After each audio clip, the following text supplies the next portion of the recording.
The following program is produced by Project Bait and does not reflect the views of this station.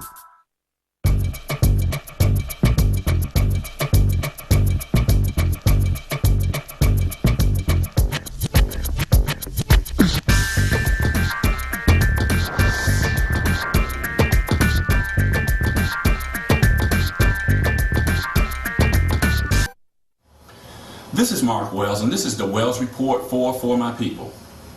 On today's edition of For My People, I bring you the struggle of another group of African descendants in South America, Afro-Colombians. Colombia is a Spanish-speaking country located in the northwestern part of South America and is bordered by Venezuela and Brazil to the east, Peru and Ecuador to the south, and the northwest by Panama. Colombia has approximately 44 million inhabitants, second only to Brazil in South America. While singer Shakira may be the most recognizable Colombian to Americans, and the country may receive more notoriety because of its drug wars, Colombia is also only second to Brazil in regards to the largest black population in South America. But then again, that depends on who you ask. According to official statistics, there are about 6 million black Colombians. But according to Afro-Colombian civil rights organizations, there are about 11 million black Colombians, which would make them about 25% of the Colombian population. It was at the beginning of the 16th century that the Spaniards began to ship African slaves to the land that would later become Colombia to work in the gold mines and sugar plantations in the state of Chocó. Slavery was abolished in Colombia in 1851, and today, Afro-Colombians make up 85% of the population of the state of Chocó. To this day, the Chocó remains one of the poorest states in Colombia, although American and British companies moved into the region in the 20th century and began extracting its gold and platinum. Between the years 1948 and 1972, the Chocó Pacifico Company extracted $196 million worth of gold and platinum from the region, with most of the profits ending up in New York. Today, the majority of Afro-Colombians live in poverty, earning between $500 and $600 per year, although the national average is $1,500 a year. Life expectancy of Afro-Colombians is 10 years less than the national average. 60% of Afro-Colombians have no access to health care, and only 2% ever make it to college. Racism and social exclusion have long marginalized the Afro-Colombian population, and it was only in 1991 that Colombia's new constitution recognized the country as a multicultural society. In 1993, Law 70, also known as the Black Community Law, was passed, recognizing the land rights of Afro-Colombians along the Pacific Coast region of the country, a region long considered to be unused even though descendants of African slaves have lived there for centuries. But even with this law, Afro-Colombian lands have been at the center of a brutally destructive conflict for a number of years. While you consider the dire conditions of the majority of Afro-Colombians, also realize that Colombia, a country the size of Texas and California combined, is the third highest recipient of U.S. foreign aid. Between the years 2000 and 2009, the U.S. has given Colombia $6 billion in aid, mostly for Colombian military and police to fight leftist insurgents and drugs. Last year, the mainstream media devoted much coverage to the actions of the Revolutionary Armed Forces of Colombia, or FARC for short. FARC and Colombia's paramilitary troops have been in combat for control of lands owned by Afro-Colombians. FARC's leftist guerrillas collect more than $200 to $300 million a year in taxes from cocoa farmers and maintaining cocaine smuggling operations.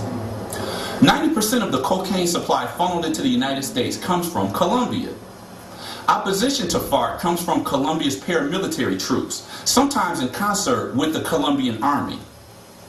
The U.S. has invested billions of dollars in the Plan Colombia toward the elimination or reduction of coca crops and replacing them with biodiesel sources like palm oil plants.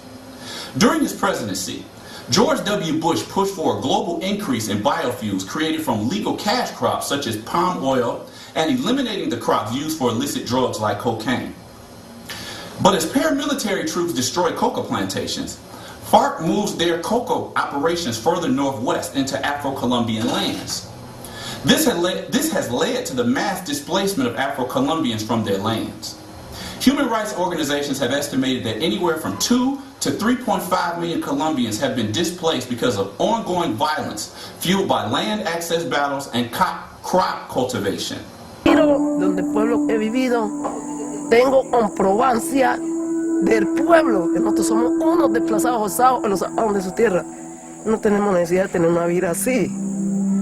Pero cuando nos adentramos a mirar en esencia el por qué están desplazando a la población afrocolombiana, nos damos cuenta que hay una serie de intereses económicos en nuestra región.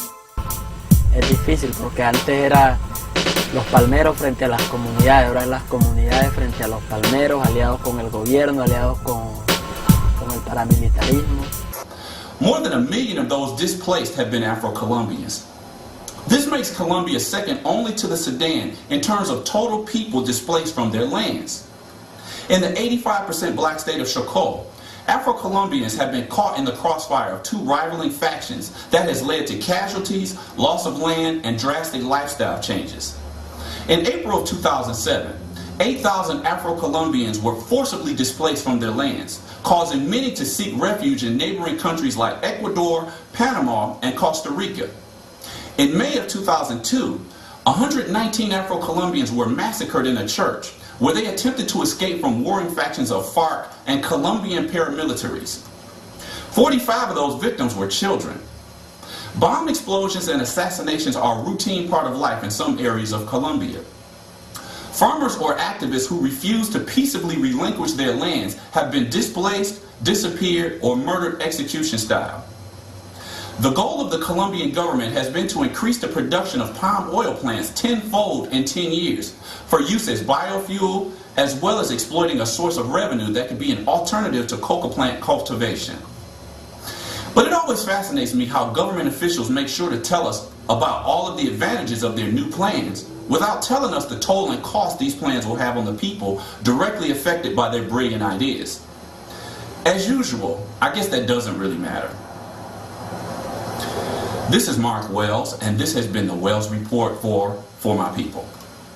Hi, I'm here from All Home Improvement to solve your repair needs. For an estimate, call area code 313-896-3603.